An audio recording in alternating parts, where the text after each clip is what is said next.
Tout d'abord, je tiens à remercier le comité scientifique, le comité d'organisation de l'AMCAR, de m'avoir invité pour être parmi vous aujourd'hui. J'en suis particulièrement honorée. On m'a demandé de parler d'un sujet un tout petit peu épineux qui est quand faut-il traiter les hyperuricémies. Et pour ce, j'ai rajouté quand même cette petite note disant que justement, c'est le point de vue du néphrologue, parce que certainement, on voit les mêmes patients, clairement, mais peut-être qu'on ne voit pas les choses de la même façon, ou bien nos patients, ils ont des comorbidités un tout petit peu différentes. Alors, inutile de vous dire que l'hyperuricémie, c'est quelque chose qu'on trouve fréquemment, de plus en plus sur les bilans de nos patients, de plus en plus probablement parce qu'il y a une modification dans notre mode de vie, dans notre mode d'alimentation.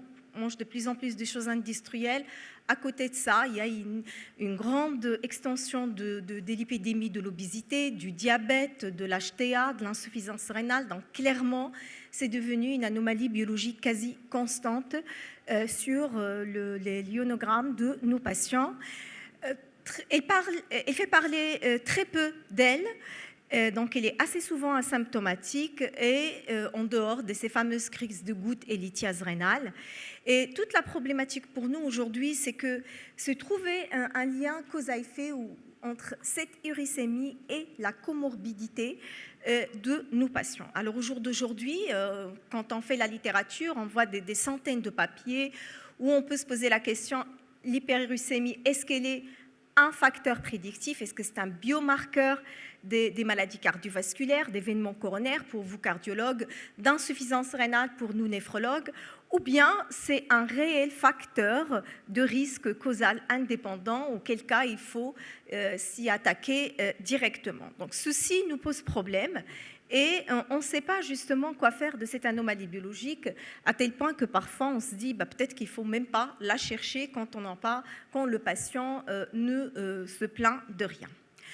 Alors pour s'y attaquer, il faut y connaître le mécanisme. Alors on sait globalement qu'il y a deux grands mécanismes, soit une surprotection, soit un défaut d'expression. Le défaut d'expression prend le dessus, c'est la cause la plus fréquente et parfois on a un mécanisme mixte, mais comme vous le voyez ici, justement, le défaut d'expression, les anomalies rénales sont le plus souvent en cause de cette hyperuricémie.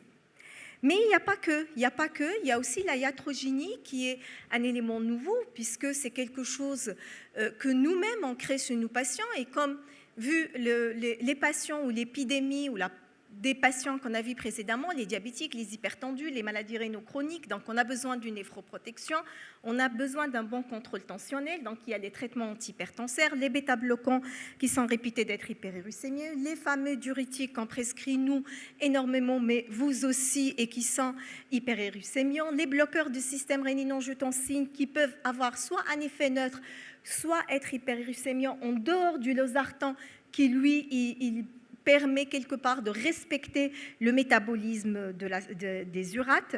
Donc, il y a aussi de la iatrogénie, donc c'est un élément important parfois qu'il faut prendre en considération quand on prend en charge nos patients. Cliniquement, justement, il n'y a que la goutte, la fameuse goutte, et les lithiases rénales qui sont les deux principales manifestations de cette hyperuricémie. Mais il n'y a pas que, on le sait très bien, parce que ces deux complications ne sont que la partie apparente de l'iceberg, et ça on le sait depuis plus d'un siècle, mais il n'y a pas des preuves ou des faits avérés. Cette crise de goutte, aujourd'hui, on sait déjà, on la remet en question parce qu'on se dit dire qu'il y a une crise de goutte, le patient symptomatique, ça ne suffit pas, la clinique toute seule ne suffit pas. Il faut déjà éliminer un stade préclinique, infraclinique, par une imagerie qui va éliminer la présence des dépôts d'urate au niveau des articulations et des tendons.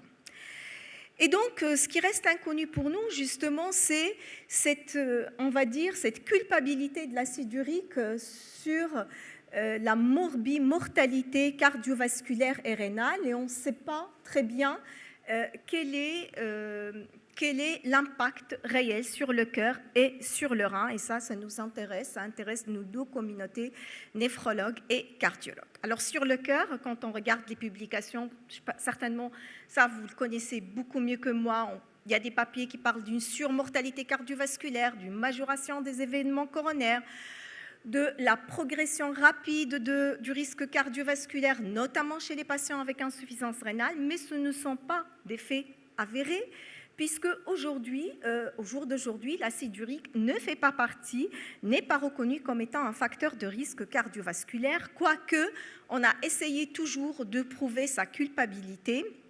Il y a eu plusieurs études dans ce sens. Moi, j'ai essayé, parce qu'on a dit toujours, comme ces facteurs de risque existent souvent, le diabète, l'HTA existent souvent avant l'installation de l'hyperuricémie, finalement, ce n'est qu'un facteur prédictif. Mais c'est dans ce sens que ce papier a essayé de regarder des patients pendant 5 ans, des patients normotendus, sans syndrome métabolique, non obèses, et ils ont trouvé que les hyperuricémies existantes chez ces patients, on va dire, sans grande comorbidité, étaient quand même un facteur prédictif, un biomarqueur de survenue de maladies cardiovasculaires et rénales. Mais bien sûr, on trouve toujours, on reste sur notre fin en se disant qu'on a besoin de plus d'études et plus d'arguments dans ce sens, et c'est à juste titre.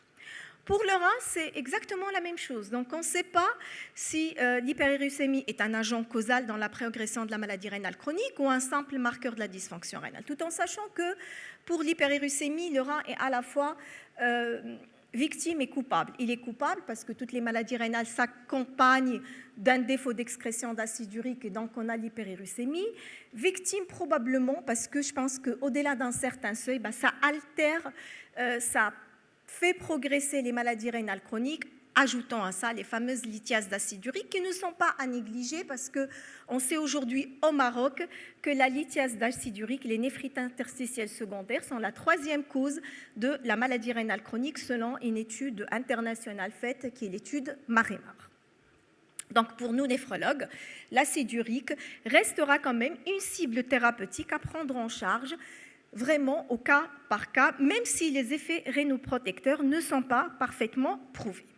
Alors là aussi, on a eu plusieurs études, certaines qui disaient, voilà, on a la preuve que le traitement de l'hyperuricémie permet de réduire le déclin de la fonction rénale, mais d'autres beaucoup plus récentes qui disent finalement non, qu'on traite ou pas l'hyperuricémie, l'hyperuricémie, le traitement ne permet pas de ralentir le déclin de la fonction rénale et n'accélère pas la mise en dialyse de nos patients. Donc, je ne sais pas, on ne détient pas la vérité. Donc ça, ce sont les différentes études qui restent très contradictoires comme vous l'avez fait. Alors, que disent les sociétés savantes? Que disent les guidelines? Donc, j'ai essayé de regarder les sociétés savantes et je souhaitais partager avec vous ce papier qui est apparu il y a quelques mois. J'ai trouvé intéressant parce que finalement, il met en face à face les avis de 2 grandes sociétés savantes. La société savante américaine représentée par l'ACR, l'American College of Rheumatology en 2020, et bien sûr les grands défendeurs du traitement de l'hyperuricémie qui sont les Japonais, les guidelines japonaises. Donc ils ont essayé de regarder justement le point de vue des uns et des autres. Alors comme vous le voyez ici, donc on a à gauche les recommandations, enfin le point de vue japonais, à droite la CR. Bon, on voit à partir de quel seuil il faut s'inquiéter, quel est l'objectif, c'est généralement 60 mg. Et on regarde un tout petit peu ce que pense chaque société savante. Alors pour les Américains, quand le patient est strictement asymptomatique sans aucune comorbidité, vous le voyez bien, il n'y a aucune recommandation pour traiter ces patients. Quand les patients ont une hyperuricémie asymptomatique avec comorbidité, insuffisance rénale ou HTA ou maladie coronarienne, alors là, leur conclusion est quand même assez... Alors ils disent que le bénéfice de traiter ces patients-là n'est pas parfaitement établi. Donc ils ne disent pas qu'ils ne le recommandent pas du tout, mais ils disent qu'il reste encore à prouver. Donc ils ne ferment pas complètement la porte. Quand on regarde ce qu'ils disent les Japonais à gauche, alors effectivement, pour les asymptomatiques sans comorbidité, je pense que c'est wait and see et donc il n'y a pas de traitement pharmacologique. Pour les asymptomatiques avec comorbidité, là, quand il s'agit de l'HTA et de l'insuffisance cardiaque, ils disent qu'il n'y a pas encore de preuve de l'efficacité ou de l'innocuité de ces traitements. Par contre, en cas de maladie rénale chronique, ils trouvent que c'est intéressant de traiter parce que les résultats sont satisfaisants. En tout cas, ils ont un niveau d'épreuve supérieur. Et ça, ce qu'ils représentent ici dans ce tableau. Donc, ils se sont posés, là, c'est les Japonais. Alors, on est d'accord, les Américains, ils disent que c'est non, ou en tout cas, on reste la porte entrouverte pour les malades avec comorbidité. Les Japonais, ils ont pris les 3 catégories de patients, ceux avec atteinte rénale. Donc, faut-il traiter pharmacologiquement ces patients? Pour eux, il y a un niveau d'épreuve qui est intéressant, niveau B. Donc, ils recommandent de traiter ces patients-là. Par contre, quand il s'agit des patients hypertendus et des patients avec insuffisance cardiaque, on voit que les recommandations, les niveaux d'épreuve sont très faibles, C à D, et donc ils ne recommandent pas de traiter les hyperuricémies asymptomatiques chez les patients avec ces 2 comorbidités. Et à partir de là, les Japonais proposent cet arbre décisionnel selon lequel, bon, bien sûr, on est toujours sur le guideline japonais parce que en fait, ce sont les grands défendeurs, on va dire, du traitement pharmacologique de l'hyperuricémie. Bon, on va s'inquiéter à partir de 70 mg. Alors nous, ce qui nous intéresse, c'est justement les patients qui sont asymptomatiques. Quand on a une hyperuricémie à 80 mg et que le patient et asymptomatique, on commencera toujours par un traitement, on va dire une hygiène de vie, un traitement non pharmacologique, qu'il y ait ou pas de complications. Les complications pour eux, ce sont les comorbidités, l'insuffisance rénale, l'HTA, l'insuffisance coronarienne. Quand on a des patients avec comorbidité, même au-dessus de 80 mg, il faut s'acharner sur les mesures non pharmacologiques. Mais dès que l'acide urique est supérieur à 90 mg, eux, ils considèrent le traitement pharmacologique, bien sûr en prenant en considération les caractéristiques du patient et en restant très, très vigilant. Vous savez très bien, en tout cas en Asie, avant la prescription notamment de l'allopérinol, ils font systématiquement une étude de l'allèle de susceptibilité à la toxidermie, qui est l'HLA B5801, parce qu'ils savent que c'est justement la complication redoutable de l'hyperuricémie. Alors, pour finir, pour nous, que faire en pratique?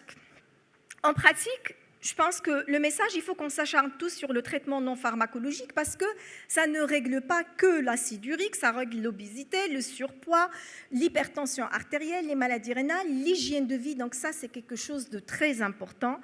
L'alimentation, que ce soit pour nous, néphrologues ou vous, cardiologues, il faut qu'on reste sur nos patients sur un régime méditerranéen qui est basé essentiellement sur les fruits et les légumes et qui met la viande principale, facteur en cause, vraiment en très, très faible quantité. Nous sommes un pays méditerranéen, il ne faut pas qu'on s'éloigne justement de nos habitudes. Et donc ça, en tout cas, nous, on le voit tous les jours, ça paye. Le traitement non pharmacologique apporte ses fruits, en tout cas en cas de maladie rénale chronique et en cas d'hyperuricémie. Quand on est au pied du mur et que le patient continue à augmenter, il faut qu'on revoie point par point les caractéristiques de nos patients, il faut qu'on revoie son mode de vie, il faut qu'on revoie le traitement parce que la décision, on la prendra vraiment au cas par cas, selon l'âge du patient, selon son sexe. On sait très bien que la femme est protégée par les oestrogènes jusqu'à l'âge de la ménopause. Les médicaments, il faut qu'on regarde, est-ce que ce n'est pas iatrogène? Est-ce qu'on ne peut pas adapter davantage? Est-ce qu'on ne peut pas changer de molécule, diminuer la posologie des diurétiques? Ça peut être très intéressant. Et avant d'aller vers le traitement, en analysant les comorbidités, et en tout cas pour nous, l'insuffisance rénale pourrait faire un peu tomber ou favoriser l'instauration d'un traitement hypouricémien. Alors, la balance bénéfice-risque reste incertaine, donc la décision doit être purement réfléchie pour chaque patient, car aucun des traitements proposés n'est anodin. On sait très bien l'allopérinol on risque, en tout cas on craint toujours la toxidermie ou le DRESS syndrome. Il y a même une toxicité hépatique il faut être vigilant. Et l'autre alternative, en tout cas le febuxostat, l'adénurique, n'est pas non plus dénué de risques, puisque vous le savez mieux que moi, justement cette molécule, il semble avoir une grande, ou en tout cas un impact néfaste sur le cœur, et ça a été prouvé par, je la partage avec vous, la connaissez très bien, l'étude KERS, qui était faite d'abord comme étant une étude de non-infériorité pour les febuxostat, et après, c'est une grande étude randomisée en double aveugle qui a inclus 6000 patients, et on s'est retrouvé avec plus de mortalité, toutes causes confondues et cardiovasculaire, avec le febuxostat versus l'allopurinol. Donc, ce n'est pas une molécule aussi à manipuler à la légère quand nous, patients, ont des grands facteurs de risque cardiovasculaire. Voilà, qu'est-ce que je peux vous dire en 15 minutes? Que je suis désolée, je ne vous donne pas de réponse absolue à cette question, parce que je pense au jour d'aujourd'hui, il n'y a pas de réponse absolue à cette question, puisqu'on n'a pas de guidelines basés sur un niveau d'épreuve très important. Mais ce qui ressort, c'est que traiter d'emblée pharmacologiquement une hyperuricémie asymptomatique ne fait pas partie des recommandations des bonnes pratiques, aussi bien américaines que européenne, l'ACR, le LAR et même la British. Il n'y a que la japonaise qui la recommande. De ce fait, la décision doit être faite avec prudence et prise au cas par cas, tout en évaluant le risque cardiovasculaire et rénal de nos patients et cette fameuse balance bénéfice-risque. Voilà, et je vous remercie de votre attention.